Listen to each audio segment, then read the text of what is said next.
I'd like to formally introduce our guest, starting with Joe. Hi, Joe, and welcome. Guys, thank you, Lamise.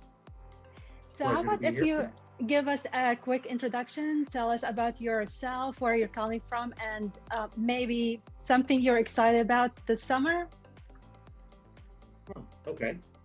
My name is Joe D'Antonio. I'm an account manager with ADP RPO. I've been with ADP for 14 years now. I've been in recruiting for close to 20 years. I'm located in Philadelphia.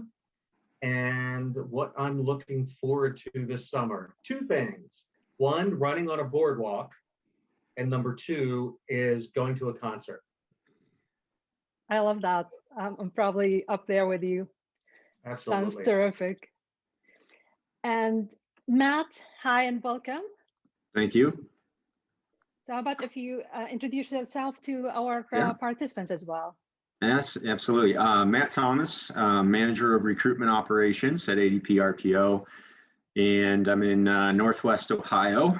And this summer, probably being at the lake and golfing. Ooh, can I add golfing too? I like that one. Yeah, sure, absolutely. I think I want to join all of your activities as well. Very good. And with that, I'll turn it over to Matt to get us started with the webinar. Sure. Thanks, Lamise. So really going to talk about, the market shifts and, since COVID. So as we all know, the market has certainly changed during and post the pandemic. First we're going to talk about some of those shifts, but it really wasn't necessarily always easy to recruit or source before the pandemic, but we've seen that the pandemic has thrown gasoline on that market, or has been an accelerator.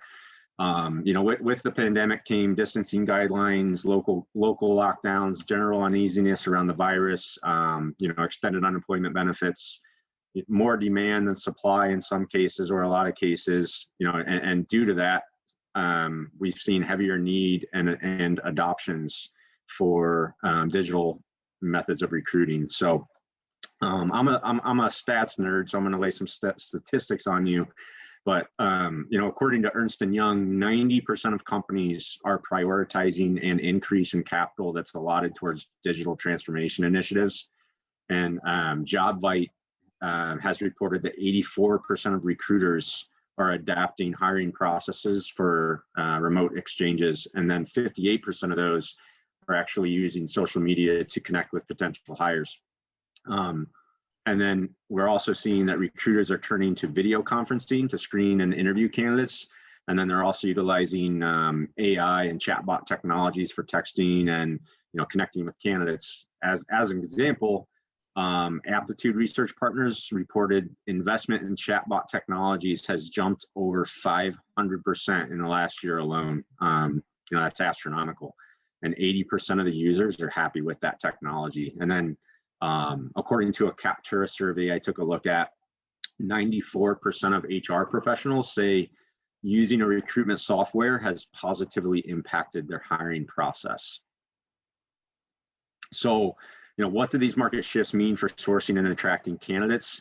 I think one thing we've seen is, companies that relied on walk-ins for talent and recruiting say they've seen less walk-ins due to some of the obvious reasons that, we stated on the last slide there. But recruiting in the pandemic has been harder. It's been a harder transition for those companies and talent acquisition and HR groups. But, conversely, while it's still difficult and challenging, it has been an easier transition for companies who already had some sort of digital methods in place.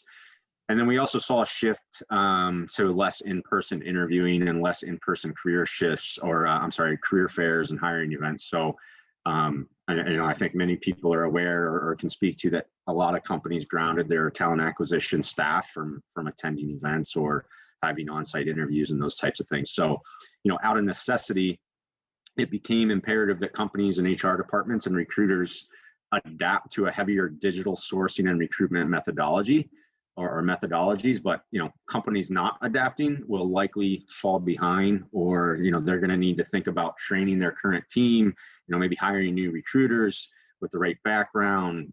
Staffing agencies are obviously going with an RPO.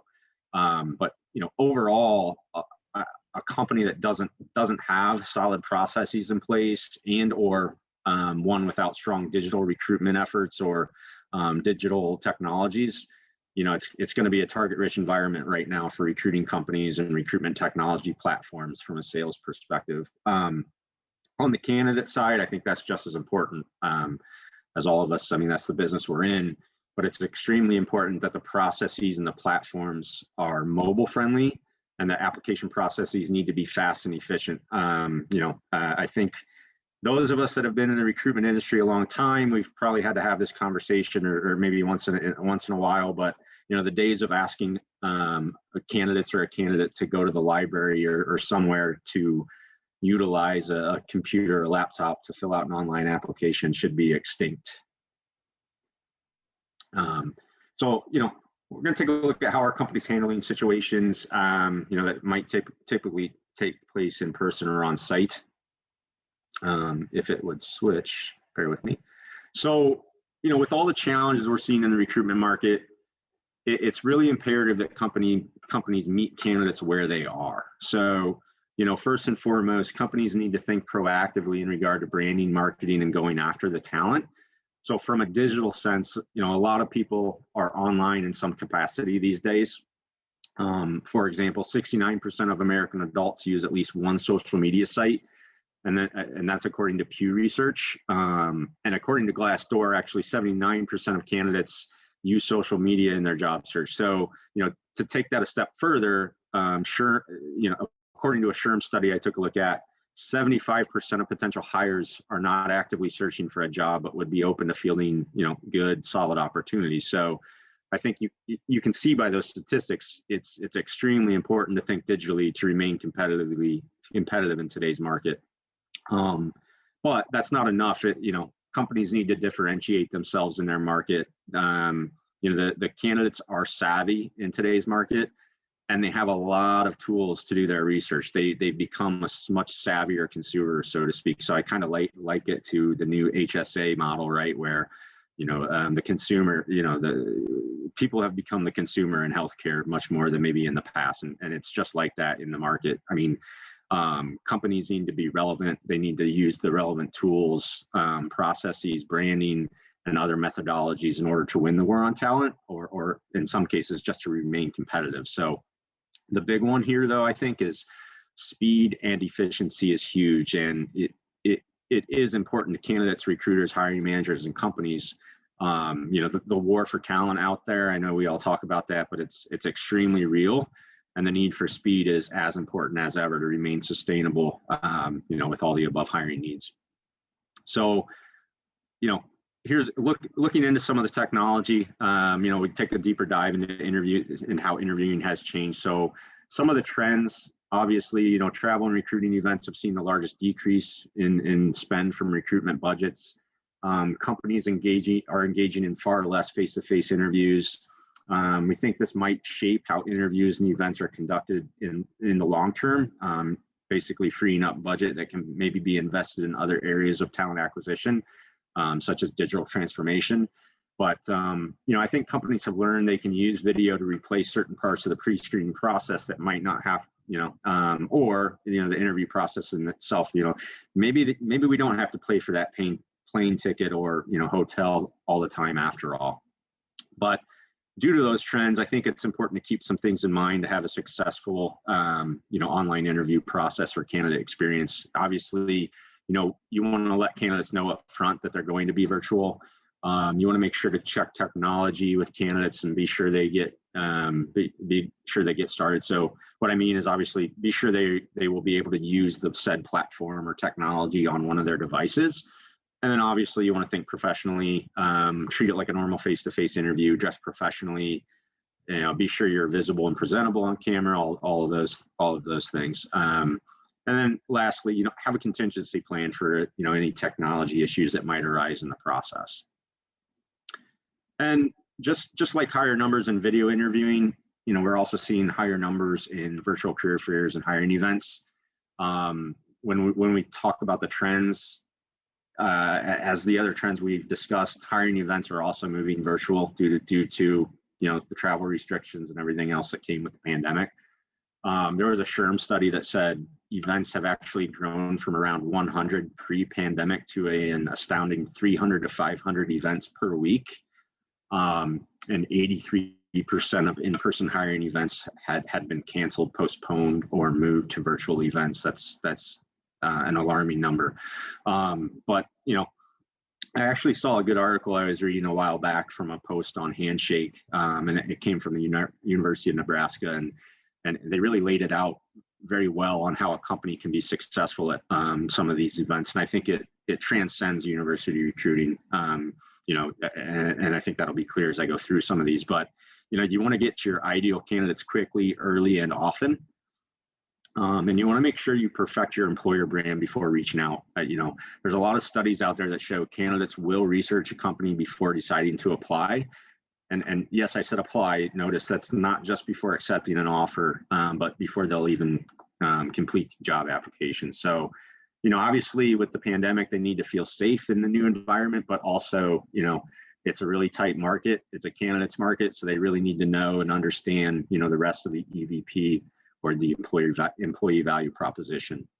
You want to identify answers your target audience wants and needs to know, empower your early talent, and then I really like this one. It's utilize this in a positive force and break down, the barriers that might arise during in-person events. So not everyone can travel or be available in person. So, being virtual gives us more flexibility to bring in somebody from HR or the hiring manager or, a VP or a director to talk to candidates. And then obviously create a good lasting impression and make sure you're building and taking good care of all the candidates, but specifically, those qualified connections and your top candidates, stay connected with them early and often.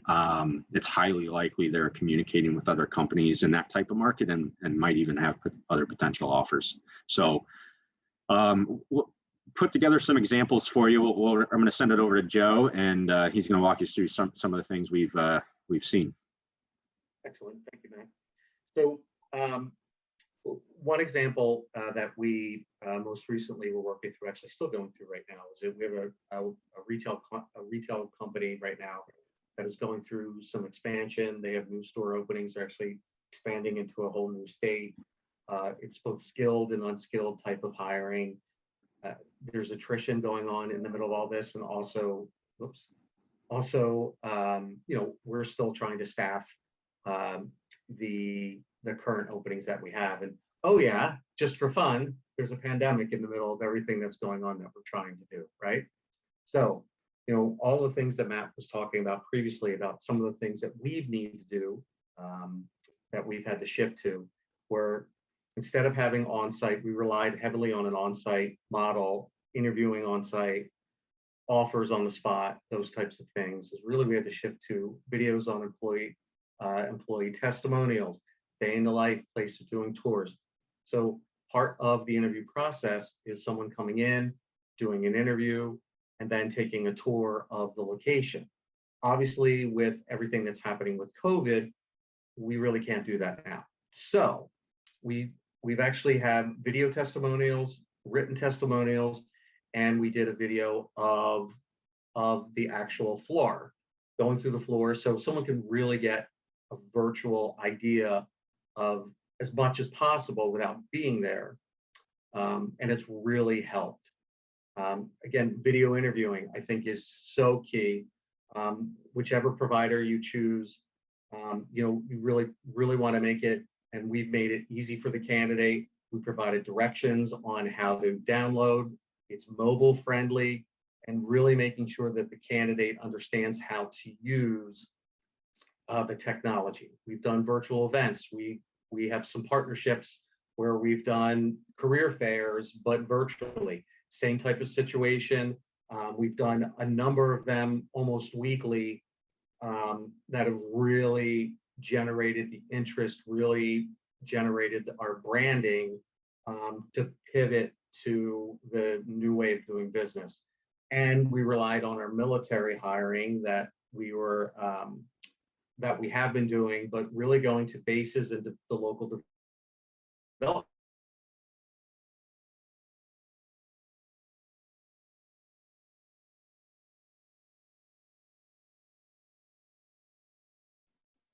Joe, I think we lost your audio.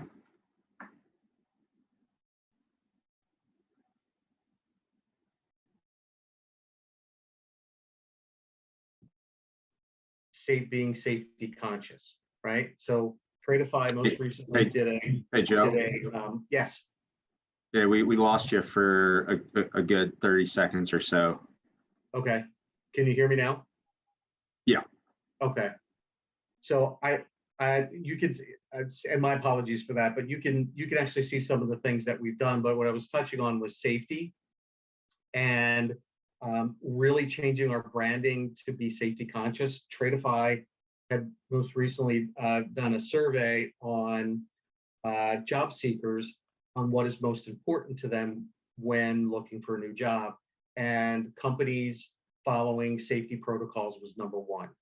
So really shifting the branding to, the branding pictures, wearing masks, making sure that the branding on the company website showed that we're following protocols. We had actually did a drip email campaign to talk about, yes, we're still open, and yes, we're following safety protocols. Anything that you can possibly do to really to drive that message home that we are being safety conscious. And really the only time you're going to show up is when your first day. So there's a lot that you have to think about going into that, and really making sure that the candidate truly gets as much of a on-site feeling without being on site. So again, think about going back to what Matt was saying about different, relevant, sustainable. And really, those types of activities we've replicated for some of our other clients, especially we have a client that has a plant, is a manufacturer. So that's even more difficult. Usually when you bring somebody in for an interview, you really want them to take a tour of the plant floor, look at the machinery, look at everything that's going on. So we really replicated the same process where we sent that video once somebody was selected for an interview. That video came along with their preparation materials to say, when we were talking to prep them for the interview, say, hey, here's a video tour of exactly what you're going to see. And it was very well done, very professionally done, of really everything from walking in through the front door, going through the lunchroom, and going right onto the floor. And it really was helpful for us, partnered with the safety information. Next slide, Matt. So in conclusion, really, if you haven't heard this from Matt, COVID has really accelerated the way in which companies do business. And I really want to emphasize the need for being relevant and sustainable. You could be different, and everyone's had to choose to be different, but you can't just be different. You have to be thinking two steps ahead of, is what we're doing different going to be relatable to the market? And is it something sustainable? Because quite frankly, this is the new way of doing business. Once we get through and everyone feels more comfortable, we really shouldn't be going back to the old way we were doing business. Really, we have to find a mix of what worked through COVID and really what is going to be sustainable to touch that market. Hiring and talent acquisition is more digital. Really thinking about, you think about that, you have to think about cost. It is going to be, there is going to be a cost that's going to be associated with that. But quite frankly, in order to reach those folks that we can't reach right now, you're going to have to think of different ways. And unfortunately, that does come with cost. You just have to pick the best provider for the best cost to fit your budget. And what we can bring from an RPO perspective is expertise, scalability, innovative solutions to your talent acquisition function. So we can actually help you with that. We can consult with you. We have partners that we've worked with. We know who works, where you can get the best ROI.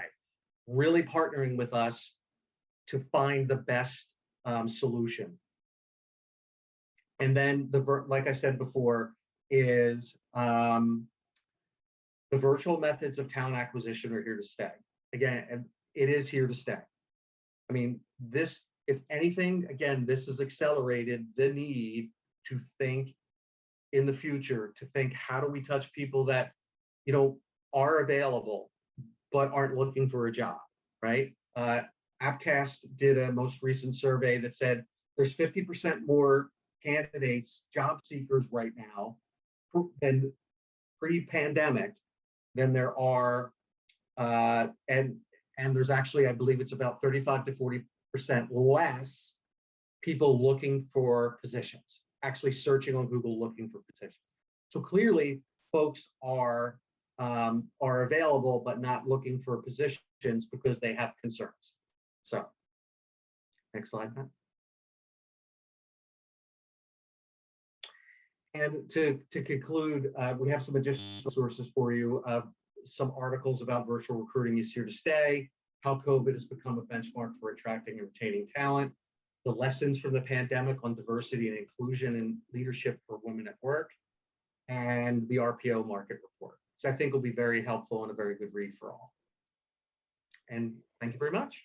Well, thank you both. I think at this point, we'll take some questions from the participants. If you have any, please drop them in the either chat or you can use the Q&A. We do have a question. I'm not sure, Matt or Joe, if you want to take this question.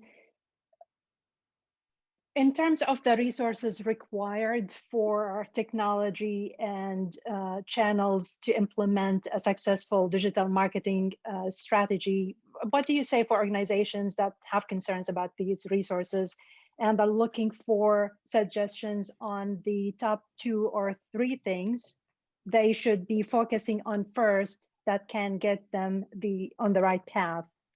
What would be the top 2 or 3 areas of focus for that technology transformation?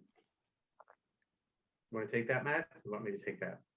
Yeah, I can take a stab and then you can add to it, Joe. I think I think it's important for them to look at the existing infrastructure, look at their existing infrastructure from a team and technology and everything, and you know what can you accomplish, what can you not accomplish, and have those answers. And then I think simply engaging an RPO can get you what you need as well, just because this is what we do. So I think it's a matter of finding that and taking a look at it from that perspective. But you know, an RPO can solve all these, but obviously there's other ways like social media and those types of things. But that would be my first piece of advice. Yeah, and what I would say is also look at your social media. Like, so if you're talking about branding and digital media, is that look at other functions that are in-house, right? Where's someone else that, just because it doesn't sit in talent acquisition doesn't mean talent acquisition has to carry that burden, right? So if you're talking about marketing or advertising or even a digital strategy, look elsewhere. Do you have a branding department, right? Can you pull in the branding department to say, hey, you know, you're good at branding product X when you're going to market, right? But talent acquisition and branding go hand in hand. Matt has heard me say on more than one occasion that I almost feel like a brand manager now as opposed to recruiting manager, because you know I look at all the tenets of brand management. You look at brand architecture, the first thing you look at is listening to the customer. That's agnostic across regardless of whatever product you're working at. So I would definitely look at internally on top of course using an RPO, but look at internally and what other partners could you bring in? Could you bring in marketing? Could you bring in sales? They know how to package a product and put it out into the marketplace, much like we're doing the same thing. We're just doing it with an opening. So I think that's probably what I would look at. And then look at budget, of course. I think you have to look at budget and then look at the right partner. And Joe, when you're talking about branding and everything, I think it's also important to note, you know, making sure that you're getting brand ambassadors, you know, among your employee base to help promote your jobs. That's huge. 100%. Huge. I do have a couple of follow-up questions on Matt's point with touching on RPO helping out with technology solution for recruitment. The first question is related to a point and an advantage of utilizing an RPO solution, which is instead of experimenting internally with technology solutions, you can rely on RPO partner and finding the best solution, as well as the additional cost of taking the technology expense internally versus doing that through an RPO. So probably, Matt, my follow-up question for you is, do you find that most of your partners, are you utilizing their technology solution, or do you come in and bring in technology recommendations for them? Yeah, I think it varies, and a lot of that's worked out through implementation. I'm actually going to kick that to Joe, because I think Joe works a lot closer to the client base than I do in my role. So I think he could probably go into a little more detail there, but I would say it varies. Yeah, I would say that it does vary. It varies upon the client. Usually in the sales process, we try to vet that out to find out what are you using now, where are you really trying to get to, and part of the that's part of the discovery process. But once we get into implementation, we'll already come to the table with, okay, here's where we think you should be using your technology and the best pieces, and we'll bring in partners with us, that enterprise partners that we can come in and sort of plug and play with each area and say, okay, for branding, we have a whole branding team that's going to come in and manage that whole process for you from the RPO side, right? You're looking at a technology partner, you want a texting partner, we have that partner that we can bring in with us. So yeah, we come to the table with the solution, as opposed to waiting 3, 6, 8 months down the road and go, oh, maybe we should have thought about that before. But no, we'll come to the table with solutions. Fantastic. And I do want to throw in a plug for ADP, because one of the questions I hear when people hear about ADP joining the RPO Association is that they're not aware that ADP is in the RPO business. ADP is well known for other HR services. So can you tell us quickly about RPO, ADP RPO? Yeah, absolutely, and that's a good point. I think the big one is, it's an outsourcing arm of ADP. So we deliver recruitment solutions to small businesses all the way to enterprise level clients globally in a very wide range of industries. And then, we help companies with higher hourly hiring, exempt, niche, executive, up to the executive employees, and in a variety of scenarios, whether it's seasonal hiring or high volume hiring needs, et cetera, et cetera. Yeah, and just to add on to that, I think what I think is good is that we're powered by ADP, right? Which one of the biggest pieces, and anybody in RPO will tell you that data is king, and being able to make data-driven decisions. And ADP, one of the great things about ADP RPO is that we bring the power of that data to ADP RPO and into the services that Matt was just speaking about. Hey, listen, I know we challenged you delivering a lot of content and information in 30 minutes, and you delivered. So we'll take one more question from the participants, and we'll close with that. The question is, are you seeing candidates comfortable responding to requests for video interviewing, and are companies really seeing success with it? Yes. That's a concise number, right? It's really dependent on the role, right? So when you get to and I'll say this from an exempt level and above, most folks are used to doing that anyway, because a lot of folks might even be applying for global positions. So they're used to having that video interviewing. They're used to, okay, I know I have to join Teams or whatever technology that they're using, and they tend to be more technically savvy, I would say. We do see in the unskilled and the skilled trades, some folks are a little hesitant, or from a technology standpoint, and we have to be a little bit more, give a little bit more information about the reasoning why and how to use technology and testing and those things. But everybody understands it's the new way of doing business, right? And quite frankly, I think the one thing is that most people have been hesitant to actually go on site, so they're more appreciative of the fact that a company has that much self-awareness about themselves in the market to say, no, listen, if you're not comfortable, let's do let's do a video chat or a video interviewing. And I think that adds more confidence to the candidate to go, wow, they're really thinking about me. The fact that they're not just going to bring me in to, that could potentially expose me to something. So I would say there's still, if you want me to put a percentage on it, it's about 80-20, but that's really dependent on exempt and non-exempt. Well, fantastic. Well, thank you so much, both of you, for very insightful information. Appreciate it. I know there's a lot also to learn and unpack, and I appreciate all the resources that you shared with us as well. Matt and Joe, thank you so much. It's been a pleasure. Thank you very much. Thank you. Have a great day. Yeah, thank you, everybody. Appreciate it. Thank you. Have a good week.